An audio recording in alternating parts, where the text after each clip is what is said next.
Ano nga po ba ang tunay na mahalaga sa buhay espiritual? Karunungan, doktrina, asal, ugali, ano ba talaga ang pinahahalagahan sa langit? Ang pag-aaral po natin ngayon, pinamagatan natin, love above all. Higit sa lahat, higit sa ano paman, pag-ibig. Salamat po o Diyos dahil kayo'y Diyos ng pag-ibig at kami minamahal nyo. Turuan niyo po kami ngayon na mahalin kayo lalo pa at ang maging ang aming kapwa. At tulungan niyo kami, Panginoon, na makaunawa ng mensahe niyo sa amin sa sandaling ito. Pawiin niyo po ang aming mga lumbay, ang mga lungkot, ang mga pagkainip. Pawiin niyo po ang aming mga takot, mga pangamba. Pawiin niyo po, Panginoon, ang mga hirap ng aming loob. Lahat ng maaaring sumagabal para kayo'y aming lubos na makapanayam. We ask you, Father, to take away anything that might stand between you and us. We like to see you. We like to hold your hand. We like to hear your voice. Forgive us our sins. Cleanse us spiritually so we can behold you and speak, O Father. Kayo po ang maging tagapagsalita, walang iba. Kayo ang maging tagapangaral. We seek your voice and no one else's. Speak to your people in power and majesty, and may your words heal, enlighten, guide, and nourish us. In the name of Jesus, your Son, we pray with thanksgiving. Amen. Love above all. At atin pong muling tutunghayan ang 1 Corinthians 13, one of the greatest chapters in the Bible, one of the most popular chapters of the New Testament. 1 Corinthians 13, 1-3, it was a letter written by Paul to the people at Corinth, one very special church during that time. What if I could speak all languages of humans and of angels? If I did not love others, I would be nothing more than a noisy gong or a clanging cymbal. What if I could prophesy and understand all secrets and all knowledge? And what if I had faith that moved mountains?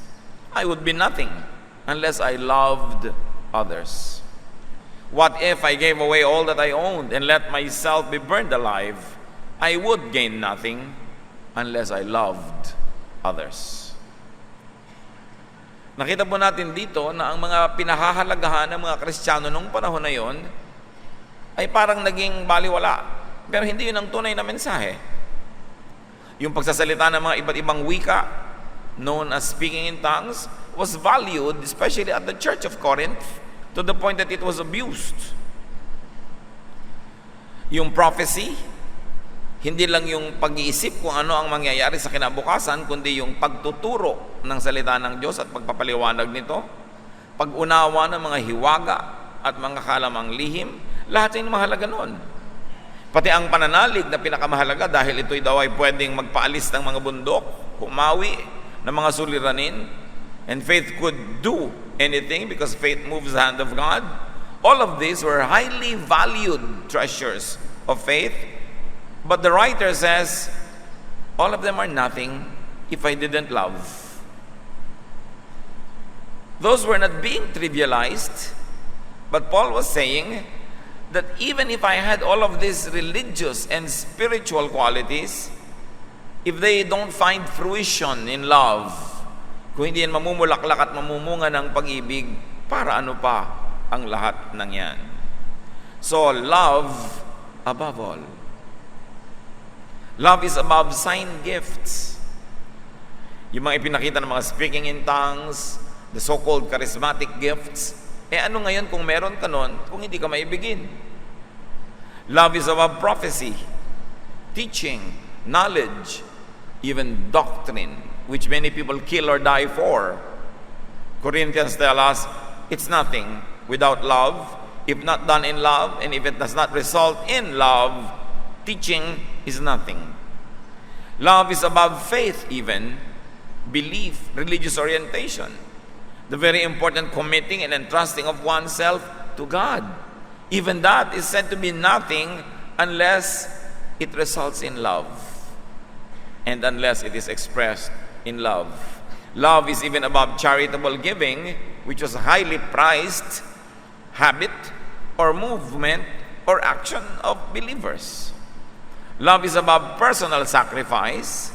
Sabi, kahit sunugin ko pa ang aking sarili, self-immolation, it's nothing. In fact, sign gifts and teachings, even belief, could make one loveless. Loveless na walang pag-ibig or loveless na mas konti at pakonti ang pag-ibig. In fact, belief could make one unloving and even hate. Di ba napakarami po mga religious wars? Dahil sa belief. Magkakaibang belief. At kuminsan ang mga tao ay nabubulag ng kanilang paniniwala na sa tingin nila, basta yung paniniwalaan nila ang tama, ang lahat ng paniniwala ay mali, may karapatan na silang patayin, gawa ng masama yung ibang paniniwala. Sa katunayan, paniniwala nga, religious belief could distort personality. Religious belief could make one fanatic to the point of being unkind, even cruel to others. Sabi ang belief, wala yan. Pagka ang nananalig ay hindi maibigin, hindi umiibig, at ang kanyang mga pamamaraan ay hindi mapang-ibig, ano ngayon, ang faith niya, baliwala. 1 Corinthians 13, 4-7. Love is kind and patient, never jealous, boastful, proud, or rude. Love isn't selfish or quick-tempered. It doesn't keep a record of wrongs that others do. Love rejoices in the truth, but not in evil. Love is always supportive, loyal, hopeful, and trusting. All are being read from the contemporary English version. So here you see love defined, that love is kind and patient. Many religious people are unkind and impatient with people who have other beliefs. Love is happy in truth, supportive, loyal, hopeful, trusting. In other words, love isn't selfish. Love is considerate, therefore kind, therefore ethical, therefore well-mannered. Ang tunay daw na espiritualidad, ang tunay na pagiging makadiyos ay pinakamabuting na ipapahayag sa pag-ibig, sa pagmamahal sa kapwa. At ang pagmamahal, of course, is observance of good manners and right conduct. Maraming mga mananampalataya walang manners. May mga community churches, magsisimula ng worship ng 5 a.m., 6 a.m., linggo, tulog pa ang buong kapitbahayan dahil mga hirap na nagtrabaho buong linggo, pero magsisimula na silang magkantahan ng ubod ng lakas, magtatambulan, mag-hallelujah, magpe-praise the Lord, na bulabog ang buong barangay. I don't think that's loving. Kaya marami tuloy yung mga natitisod, naiinis, at meron pa nga binabato yung bubong ng mga churches. Marami akong mga kapwa-pastor na nagsasabi niya binabato daw sila. Sabi pa, hallelujah. Kung bakit ka napapa-hallelujah, pastor? Siyempre, pinapersecute kami dahil kami makadiyos at sila hindi. Baka naman pinapersecute kayo dahil buwisit kayo sa neighborhood. Dahil tulog pa sila, ang ingay-ingay nyo na. Hindi dahil makadiyos kayo, kundi dahil yung ginagawa nyo is not a true reflection of God's love. Because it is inconsiderate. Sabi, pastor, pwede ba naman tawagin ng Christian work na buwisit? Hindi ba nakakabuwisit talaga yun? Ano itatawag mo doon? Nakakabless? Marami po mga churches, underground churches supposedly sa Middle East, nangahuhuli sila, inaaresto. Paano? Magtatambol, magtutugtog, electric guitar, sa isang Islamic country na hindi naman talaga dapat yun pinagagagawa openly dahil ipinagbabawal. Is that loving? You flaunt your faith? Para mo silang sinasadya, para mong tinutuksong hulihin ka. And many people think it is persecution. Persecution kung ang bait-bait mo, ang tama-tama mo, ang ganda-ganda ng iyong ugali, pinahihirapan ka pa. Pero kung talaga nang nakakaingay ka, nakakagulo, nakaka-offend, hindi persecution ang tawag noon. Kaya dapat tayo nag-iisip. Ang tunay na mga mananampalataya, magalang. Because love is kind. Paano tayo nagiging magalang? Hanggat maaari, Darating ka siyempre sa mga public events, worship services on time. Kasi kung darating kang huli, naabala yung iba, hindi na pagiging magalang yon. Liban na lang talagang galing ka sa trabaho, humabol ka lang sa worship, understandable. Pero kung habit mo na lagi kang huli, may na-offend, may naiinis, natitisod, that is not love anymore. Yung mga kagandahang asal na itinuturo natin dapat sa mga bata, hindi lang sa loob ng church, kundi sa labas lalo na, kung saan nakikita kung anong nagaganap sa loob ng ating puso habang nasa church. We must be very polite to one another. Even the volume of our voice will show politeness. Anak ka, tinatanong ka ng magulang mo, hindi mo lakasan yung sagot para marinig niya, pabulong lang, that is not love. O ang lakas-lakas ng boses mo at ang yabang-yabang, again, that is not love. Marami pong mga tao, they invade other people's ears. Kung mag-usap ang lakas-lakas, nasa public place naman, wala sa sarili nilang tahanan, so hinihinaan mo boses mo. I have observed in some public places, even in some hotels, kahit anong oras uuwi sa kwarto niya, yung nasa kabilang kwarto, kahit alas 2 ng umaga, nagkukwentuhan, ang ingay-ingay, yung mga tulog, paano? Yung mga gigising ng maaga, ang ingay-ingay na, may natutulog pa. Politeness. So niya, nag-i-speak in tongues ka, nagpo-prophesy ka, ang laki-laki ng faith mo, tapos kakaabala ka sa kapitbahay mo, that's not love. Dapat yung tunay na espiritualidad nakikita sa pang-araw-araw na buhay, hindi sa laki ng Biblia, hindi sa version ng Biblia, hindi sa mga memorized verses, at hindi sa doktrinang niyayakap o ipinaglalaban. Ito ay nasa asal. Our lifestyle, the way we deal with people, is our best message to the world. It is the best explanation of the love of Jesus Christ. So kailangan polite tayo. Maraming mga tao ngayon napakakulang na ng good manners. May tinitingnan ka magandang view, may biglang pupunta doon, magkukuha ng litrato, never mind na natakpan niya yung view mo.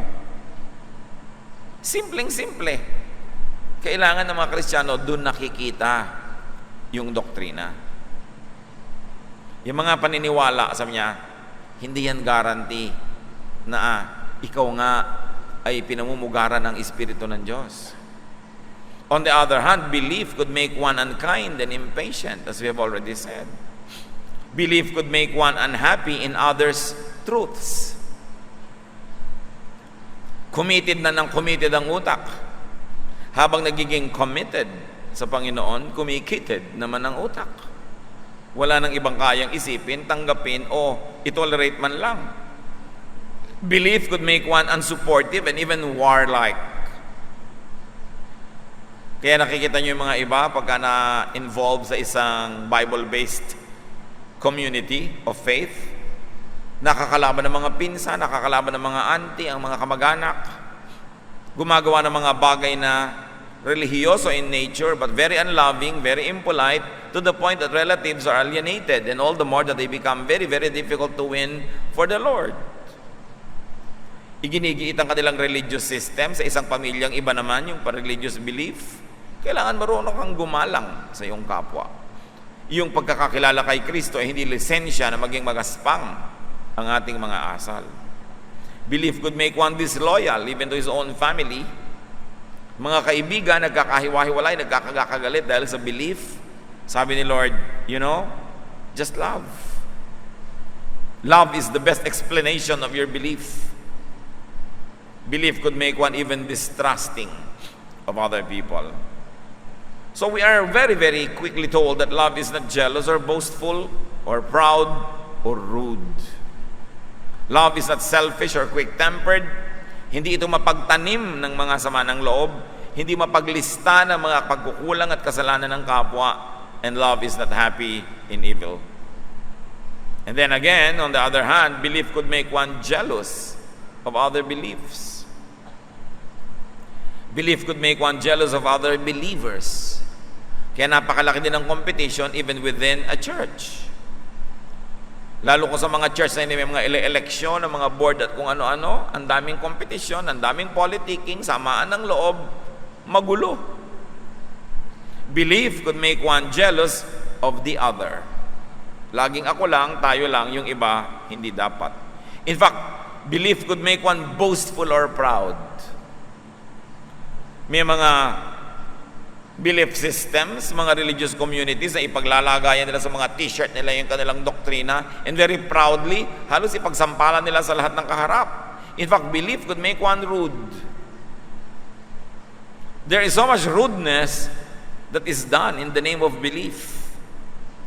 Belief could make one selfish or quick-tempered, especially in religious debates. Belief could make one happy in evil. Yan lahat yung kabaligtaran ng love. Kaya sabi niya, love is greater than all of that. 1 Corinthians 13, 8 to 13. Love never fails. Everyone who prophesies will stop, and unknown languages will no longer be spoken. All that we know will be forgotten. We don't know everything, and our prophecies are not complete. But what is perfect will someday appear, and what isn't perfect will then disappear. When we were children, we thought and reasoned as children do. But when we grew up, we quit our childish ways. Now we all can see of God is like a cloudy picture in a mirror. Later we will see Him face to face. We don't know everything, but then we will, just as God completely understands us. For now there are faith, hope, and love. But of these three, the greatest is love. Sabi niya, alam nyo, ang pag-ibig ang hindi kukupas. Ang pag-ibig ang hindi titigil. Lahat ng turo-turo na yan, mga preaching, teaching, it will stop when we're already with God. When all truth are revealed in a flash, and there will be no need for preachers or teachers. Yeah, the gift of knowledge, the gift of prophecy, they will become irrelevant once we face God. Sign gifts, speaking in tongues, and all that, of course, will no longer be spoken because there will be no more need. All that we know, doctrines, wrong or right, will be forgotten. There will be no more need for it because we will be living wisdom, living knowledge when we live with God forever. Sabi niya, sa katunayan, we don't know everything. Wala naman tayo masyadong alam. Alam niyo yung sinasabi sa 1 Corinthians 13:9, we don't know everything. Yun pa lang, isa ng pahiwatig na wala dapat mayabang, walang magmatigas, walang dogmatic. You cannot be dogmatic when you don't know everything. And the Bible says we don't know everything, and our prophecies are not complete. Sabi nga nun, imperfect ang knowledge nyo, imperfect ang alam nyo, imperfect ang doktrina nyo. We can only attempt to understand God. We can only attempt to capture God in our limited minds. We can only attempt to know parts of God. Therefore, what we know is not perfect. So how will you go to war for something that is not perfect? How will you hate others for believing otherwise when even what you know is little and what you do not know is immense? Sabi, parang pagiging bata lang yan. Pangangatwirang bata dahil limited ang akalaman. Pero yung mga bata, hindi bata forever. Pag tumatanda na yan, binibitawan na niya yung pag-iisip bata, pangangatwirang bata. At saan ina-apply yan? Siyempre sa spiritualidad. Sabi niya, spiritually speaking, we are just all children. What do we know? Mga hiwaga ng Biblia na marami ay talinghaga. How can you totally understand many things that are spoken in metaphors? How can you totally understand many things spoken in a context that no longer exists? Because times have changed. How can you totally understand what is in the mind of a prophet? And how much and how accurate that prophet is representing what God revealed to him? Siyempre, may human limitation siya. Sabi niya, wala naman sa ating nakakalubos na nakakakilala sa Diyos. Ang pagkakakita lang at ang imahen lang ng Diyos sa atin ay parang isang malabong larawan sa isang malabong salamin. Hindi Diyos ang malabo. Pero ang pangunawa natin, dahil sa ating kasalanan, dahil sa ating limitasyon, dahil sa kaliitan ng ating isip, hindi natin magagap, maunawa ng buo ang Diyos. Ang dapat na nagiging bunga nun sa atin ay lalo pang paghahangad na magsikap na kilalanin siya at maging mapagpakumbaba tungkol sa kung ano ang pagkakaalam natin tungkol sa Diyos. A person who is spiritually mature will not be proud about his childish and little knowledge about God, but will in fact be pushed to know God more, and will actually be compelled to be humble about what he knows, because what he knows is little, and what he does not know is immense. It takes grave ignorance to be dogmatic. While you might want to believe powerfully in what you believe in, you say, well, in the limits of my experience, in the limits of my knowledge, this is what I believe in. I'm willing to put everything behind this belief, but I'm going to leave a space somewhere in my mind, in my heart, for other beliefs, which might also be right, or at least are partially right. Kaya hindi dapat tinuturuan ang mga anak ng Diyos, ang mga mananampalataya na magsara ng utak at maging dogmatic, i-judge ang paniniwala ng iba, because the Bible itself tells us we really don't know God that much. What we really know is little. Then may magtatanong, ba't pa tayo nag-aaral? Kasi nga sinisikap nating ihanda ang sarili natin para lalong matuto. At dapat naman talaga, hindi ba? Ano ang tunay na layunin ng pag-aaral para malaman mong ikay mangmang? You go to school to realize that before you went there was so much that you didn't know. Not to think that now, because you have gone to school and graduated, you already know. It is only to make you know that there are many things you don't know about. So education is meant to open your mind to realize that you do not know. Therefore, you will be humble, you will keep searching, and you will be tentative. You will not be dogmatic. Nung araw nga, ang paniniwala, ang world flat. Matagal na yan na iniba.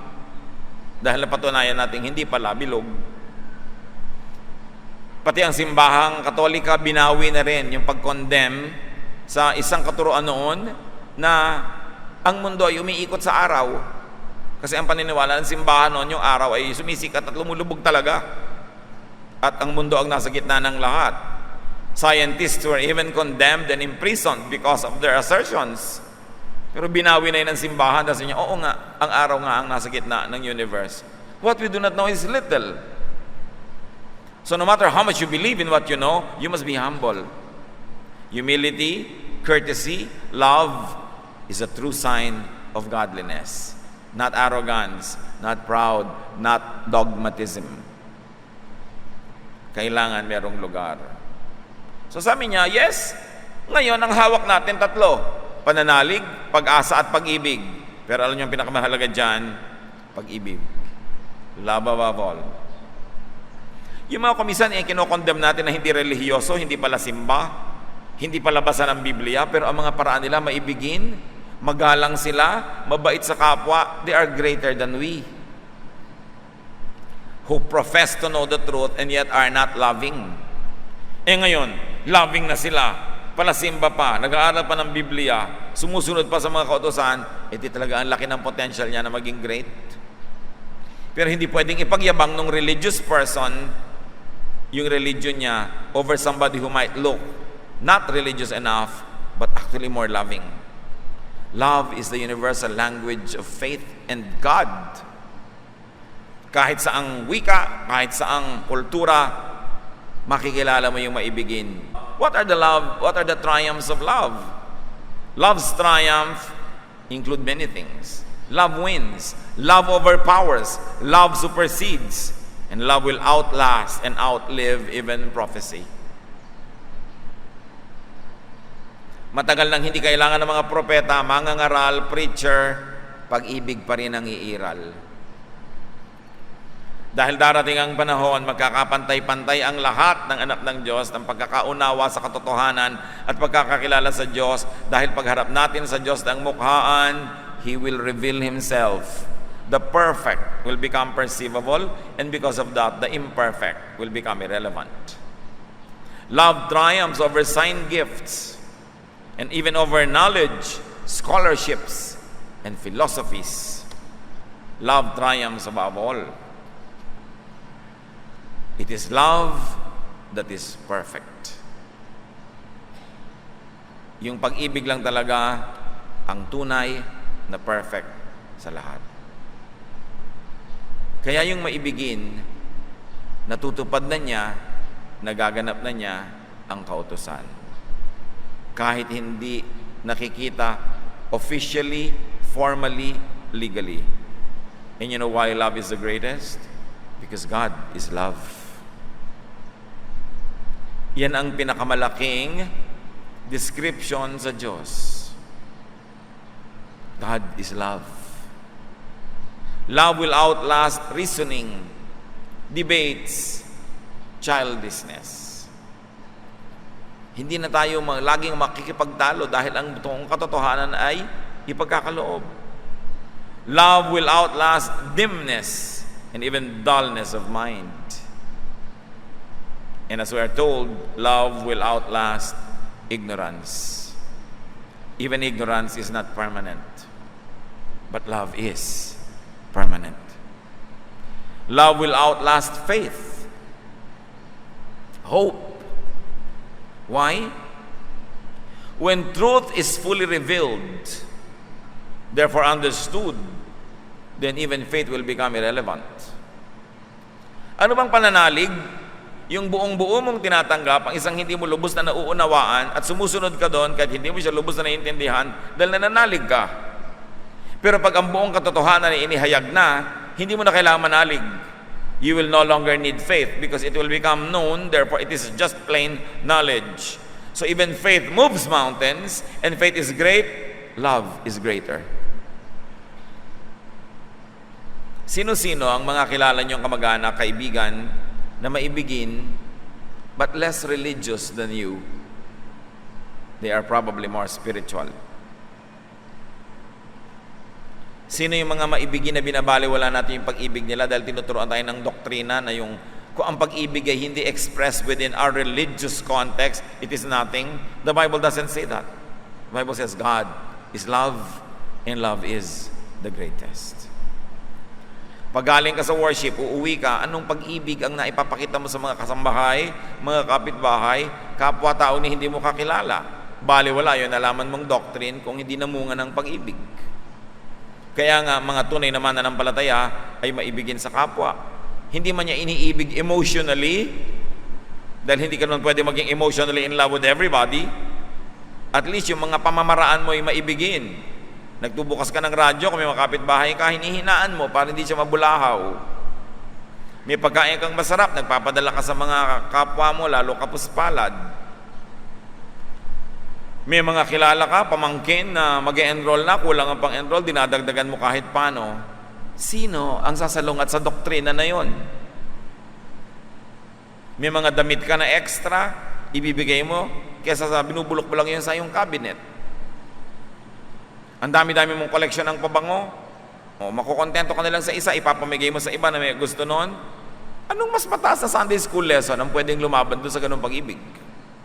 Kahit wala kang dalang Biblia, yung katas ng Biblia dala mo pag maibigin ka. Kesa dala mo yung buong Biblia, ang dami-dami mong talumpati, ang galing-galing mo magsalita, wala namang katas. Sasabihin nila, ano ngayon, parang hindi naman namin nararamdaman yung teaching na yan. Kasi ang tunay na espiritualidad, ang tunay na pagiging makadiyos, nararamdaman, ipinapadama. Hindi lang naririnig, hindi lang natuturo, hindi lang namememorya, nagbubunga ng kabutihan. More than any skill or gift or subscription to any belief, love. Umibig. Be loving. Create and nourish, inspire and promote love. So paano nangyayari yun? Pag binalikan natin yung mga teachings. Sabi, love is not rude. Kasi pagka magaspang ka, ang tendency ng mga ibang tao, gantihan ka o maging defensive, maging magaspang din. Pagka makasarili ka, selfish, ang tendency ng iba, kaya sa malamangan mo, uunahan ka na nila. So, pag naninigaw ka, maninigaw din yung kapwa dahil ayaw niya matalo. Of course, the only way to beat an enemy is to turn him into a friend. The only way to beat somebody who shouts is to speak softly, to inspire the other person to also bring out the better version of himself. It is the triumph of the Spirit. It is the triumph of love. Mga kapatid, pag meron kayong nagalit o ginalit, it's a spiritual failure. Ngayon, kung wala kayong malay-malay, nagagalit siya, hindi nyo nakasalanan yon. Pero yung may gagawin ka, alam mo, ikakagalit ng iyong kapwa, ba't mo naman gagawin? So you ask yourself, is this loving? Will it create love? Will it make the other person love back? O may konting ulam sa pamilya nyo, kakain ka, uubusin mo na. Magagalit sila pagdating nila dahil wala na. So it's not loving. Because what you did was not loving, and what you did inspired the other people to hate you and even to be rude to you later on. So ang napalabas mo sa kanila ay yung kabangisan, yung kapangitan ng ugali, hindi yung kabutihan. Therefore, it is not loving. May nagsalita ng masanga, ng pangit sa atin, paano natin sasagutin? Lalo tuloy nagalit, lalong sumama ang salita, o napahupa mo loob dahil loving ang iyong sagot.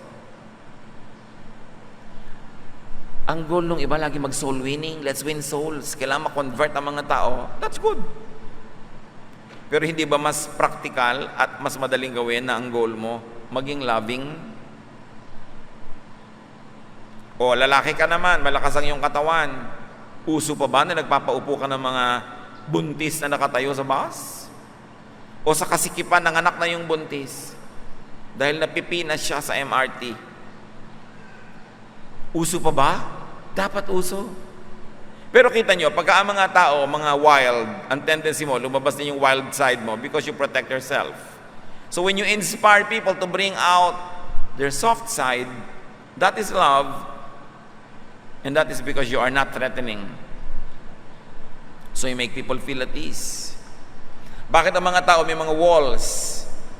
Dahil may mga lihim sila, may mga soft spot, iniingatan, nagmamatigas na lang. Nagtatanong ka, ayaw sumagot dahil baka mamaya, masabi pa niya, hindi niya dapat sabihin. When people are like that, when people are tense in our presence, it means we are not loving enough in our body language that we don't inspire them to show their soft side. Only when people feel at ease, unthreatened, and safe will they open up their hearts. And unless people open up their hearts, we can never reach them for the Lord. Paano magbubukas ng puso ang isang tao pag nakikita niya ikay maibigin? Pwede kang pagtiwalaan. You are non-threatening. You are not judgmental. Yun ang tunay na pagpapakita ng pag-ibig ng Diyos. So anong kahulugan nito sa ating buhay? 1 John 4:8, whoever does not love does not know God, because God is love. So knowledge of God is not displayed by eloquence, by being informed, by memorized verses, by schools you attend, by titles you have attached to your name. Knowledge of God is not even known by doctrinal eloquence. Knowledge of God is known by love. Distorted kasi kuminsan ang pananaw natin. Sinusukat natin halimbawa ang mga pastor, ang mga teacher, even mga magulang, mga executives ng kumpanya, sinusukat natin sa credentials, sinusukat natin sa public skills, social skills. But at the end of the day, you ask yourself, loving ba siya? Yung policy ba niya mapagpalaya, mapagpaluwag ng dibdib, mapagpagaan ng mga dala, mapagpagaling ng mga sugat ng puso, mapagtanggap, nagbibigay ng pahinga? Kasi yun ang love eh. O unloving ba? Lalo ako napagod, lalo ako nasaka, lalo ako nahirapan, lalo ako nagpanggap, lalo ako naging underground because I'm not good enough because of all these high religious standards that are being expected of me. Sabi ng 1 John 4:8, whoever does not love does not know God. Whoever does not give rest, acceptance, support, help, does not know God. Kaya ang pinakamagandang mga mission work ng church, hindi yun lang yung mga rally-rally sa mga plaza ng mga religious rally, hindi lang yung pag-aakyat sa mga bahay-bahay para mag-kulto doon at magturo, kundi paggawa ng mabuti sa kapwa, pagtulong sa mga naaapi, sa mga kapuspalad, sa mga nagdurusa, sa mga nagugutom, sa mga gipit, nagbibigay ka ng luwag ng pahinga. That is high spirituality. It is platinum religion. To know God does not mean to know doctrine only. Well, knowing doctrine is good. But to know God is to love. Laging may mga pagjo-join ng mga tao sa churches. Ang itinatanong agad, ano po ang statement of faith nyo dito? Bakit hindi nyo observan? Loving ba? Will I be loved? Will I have an opportunity to love? Will I be served? Will I have an opportunity to serve? Kasi statement of faith, ang dali-dali na mailagay sa kwadro yan. Pero yun nga ba talaga nagaganap sa pang-araw-araw na buhay? 1 Peter 4:8, above all, love each other deeply, because love covers over a multitude of sins. Maraming kakulangan ang pinupunan ng pag-ibig. Di ba? Pag mahal nyo tao, kahit kulang, kayo na nagpupuno. Mahal nyo kasi. At dahil mahal tayo ng Diyos, pag tayo nagkukulang, siya na rin na nagpupuno. So pag nagmamahala ng mga tao, doon palang tunay na bumababa ang Espiritu ng Diyos, namumugad sa kapaligiran at sa kalagitnaan ng madla. Hindi mananatili ang Espiritu ng Diyos sa isang lugar na may awayan, mga iringan, pataasan, yabangan, pagmamalaki, tsismisan, siraan. Bababa at mananahan ang Espiritu ng Diyos sa anumang tahanan, sa anumang fellowship, sa anumang sambayanan na may pag-iibigan. Magandang matuto sa Biblia, magandang malaman ng doktrina, pero hindi yun ang lahat-lahat. Ang dapat bunga nun, nagiging maibigin. Yung iba nga habang natututo, lalong yung mayabang, nagiging judgmental pa sa iba.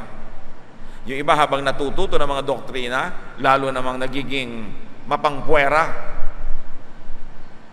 Dapat pag-ibig. Make it your ambition, if it is not yet. Make it your goal, your objective, your thought, your act, your habit to be loving.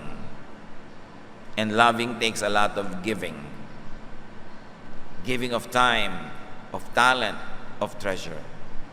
But there is something wonderful that happens when we give. Miraculously, the Lord replenishes us, and the Lord gives us joy that hoarding, keeping, stealing will never give us. Napakasaya at napakaluwag sa loob ang maging maibigin kung taos-puso. Hindi kayang bayaran ng pera ang anumang pangloob na kaligayahan ng mga taong nagbibigay dahil nagmamahal. Huwag tayong makontento sa religious knowledge. Dapat natin laging tahakin is to express it in acts of love, in words that are loving, in policies and systems that nourish people, that love them, that accept them unconditionally. Sobrang naligaw na yung church mula kay Jesus. Naging mas mahigpit pa kay Jesus. Nalayo ng nalayo sa pag-ibig ni Jesus. Kaya tuloy maraming ipokrita sa church. Kasi pag nagsabi ka ng totoo, lalapain ka, chichismisin ka, so you are forced to become a hypocrite. But the love of God accepts people, nourishes them, and then makes them improve and restores them. Yun ang kailangan natin gawing atmosphere sa ating mga sarili. And one more thing, open yourself to loving, to being loved. Meron sa ating mga kapatid, wala naman silang problemang magbigay, pero malaking problema nilang tumanggap. Ayaw naman nila. Dapat nagbibigay ka, tumatanggap ka, you inhale, you exhale. Pag nakakakita tayo sa ating paligid na very unloving yung situation, neutralize it by doing the right thing. Don't join wrongdoers in doing wrong. May nag-aagawan, buffet, talagang halos magbalyahan. What is the loving way? O sige, step aside and say, nagmamadali ka ba, sister? Go ahead. Hindi naman, nakatapa ka na nga sa akin eh, so mauna ka na. Diba? Yung kumukuha ka pa lang ng konti, tinutulak ka na ng mga iba, o sige, ikaw na. Pero hindi yung nangungutya na paraan. Kasi mayroong ganun para mabait, pero nangungutya eh. Ikaw na. Diba? Parang kailangan mo. Diba? May mga ganun naman. Kunwari, mabait, pero nangungutya ka. Do the right thing. The only way to counter darkness is by being a little light. Nakita nyo sa mga madidilim na mga lugar, konting-konting liwanag lang, nakapagliliwanag na rin.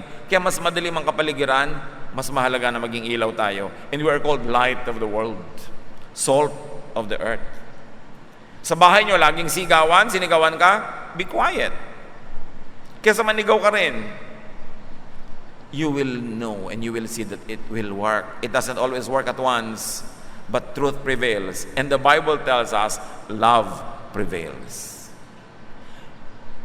No one can resist love. It's only a matter of time. Kahit gaano katigas ang puso ng isang tao, tumigas lang yun kasi nasaktan, kasi nadala, naging defensive. Pero nagbubukasyon sa pag-ibig. No one can resist love because we all love to be loved. We were created by God to love and to be loved. The only reason why people are hard and people are rude and people are wild is because they never got enough love. Or maybe they were robbed of love and they don't want to be robbed again. That's why they stiffen up. They lock their hearts and close it because they don't want to be hurt again. But if you are there, constantly loving and nice, that heart would like to open up because hearts were created to open up to love. Pero pag mas ikaw ay nanggagalit, mas ikaw ay marahas, lalo kang pagsasarahan. Kumusta ang mga tahanan niyo, mga kapatid? How is the love climate? Is it a home nice to go home to? O yung pag-uuwi ka parang, naku, papasok na naman ako sa little hell. Do your part. Do your part. Kunin mo yung pag-ibig mula sa Panginoon, mula sa kapatiran, and bring it wherever you go. It will always work. Though not instantly. Meron kang kaibigan na ang damot-damot, kabig ng kabig. While you can, be loving and try to give, marirealize din niya yun. Pero pag sinuklian mo ang kasamaan din, lalo mo lang tuturoang maging mas masama pa yung kapwa mo dahil gusto kanyang higitan. Kaya ang sabi sa Bible, outdo one another in showing love. Kung magko-contest kayo mag-asawa, pabaitan, pasweetan. Kung magko-contest kayo magkapatid, mag-contest kayo sa pagbibigay ng tulong, hindi sa pang-aagaw. Kasi pag ang mga magkapatid nag-contest sa agawan, hindi matatapos. Love always works. And it's only when we love that we rest. And that we are able to give people rest. You cannot always love in a grand manner like die on a cross. But you can love in little ways. And those little ways are what matter. Ama namin, salamat dahil mahal nyo kami. At salamat sa napakasimpleng mensahe ng Corinthians na higit sa religious knowledge, higit sa religious gifts and skills, maging higit sa pananalig, pag-ibig pa rin ang pinakadakila. Turuan mo kaming gawing totoo ito sa pang-araw-araw na buhay. How do we deal with people we don't like? How do we deal with people who want the same thing that we like? How do we compete and be loving? How do we live with people that are not lovable? How can we give love to people who don't like to receive it? At kami rin, how can we open our hearts to receiving more love from others? Turuan niyo po kami. Napakatayog ng ideya ng pag-ibig. Liban na lang ipagkaloob niyo sa amin ay mahirap naming maunawaan. Pero ngayon, yumuyuko kami sa iyong presensya, Panginoon. Ituro mo sa amin. Salamat sa mga loving ways na naituro mo na at ginagawa na namin. But we want to change from glory to glory. We want to be even more loving. Mga kapatid, magbulay-bulay tayo. At kung mayroong mga tao, lalo't kamag-anak nyo, kapatid, kasama sa bahay, pamilya, kaibigan, na sinasadya nyong tikisin, sinasadya nyong huwag mahalin at inisin pa nga, magbago tayo ng loob.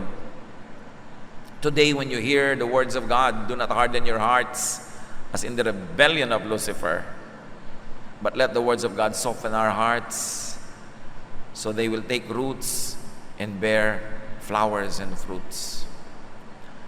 Magpasya kayo ngayon, mga kapatid, na kung may mga taong hindi nyo talaga minamahal, sinasadya nyo hindi mahalin, use the same energy in not loving, in loving.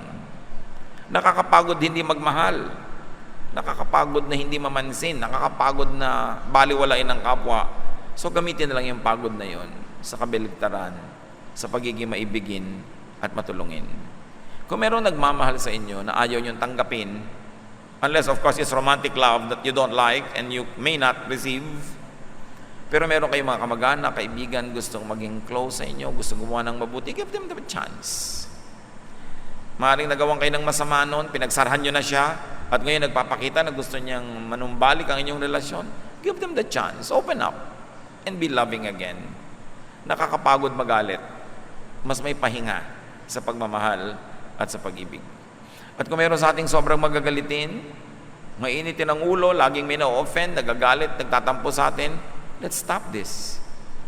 It poisons our relationship with people. It hurts us also in the process, and it hurts people, and it does not please God. So ano man ang kailangan nating bitawan na unloving ways, ano man ang kailangan nating gawin na loving ways, let's make the decision to do the right thing. Lord, sa pananahimik na yung mga anak, ipakita nyo sa amin ang tunay na kalagayan ng aming puso. Patawarin nyo kami sa aming mga kakulangan, at ngayon, bigyan nyo kami lalo ng malinaw na inspirasyon para laging maging katulad ng iyong anak na si Jesus, maibigin. Let's ponder these words.